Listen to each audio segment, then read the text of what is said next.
New and enhanced features in Visual Studio 2013 make testing Windows Store applications quicker and easier.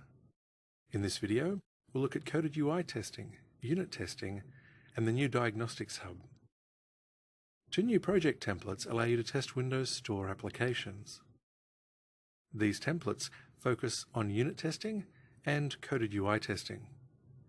You can create a new coded UI test quickly and conveniently using the Coded UI Test Builder.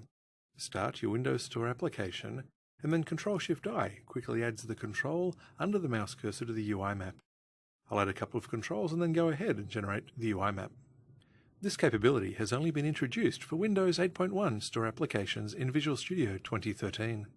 New gesture classes allow you to interact with your Windows Store application without the need for touch-enabled test hardware. Here we see an example using gestures to tap a control during test playback.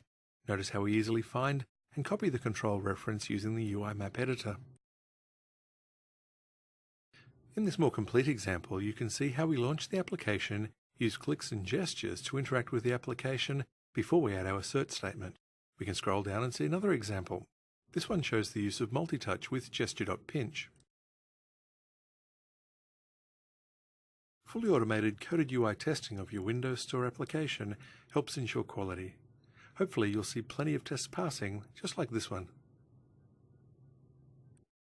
Like most applications, Windows Store applications need to be unit tested. Fast and fluid Windows Store applications make extensive use of asynchronous calls. Unit testing now supports async waits, so your test will wait for the XAML application to return before asserting if the test was a pass or fail. Additions to MS Test functionality now allow passing data into test methods by simply adding data row attributes. The unit test will then execute for every row of inline data.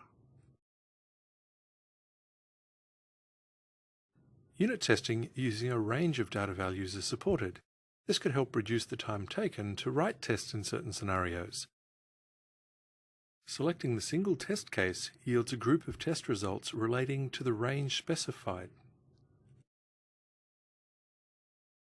The final feature in this video is the new Diagnostics Hub, which allows you to ensure your application is energy efficient and responsive.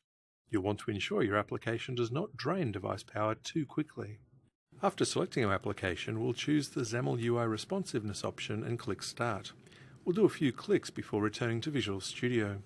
In the results of the diagnostic session, we can zoom in on the area of interest, and from here we can find out which page was the least responsive. We can drill in and also find out the least responsive control.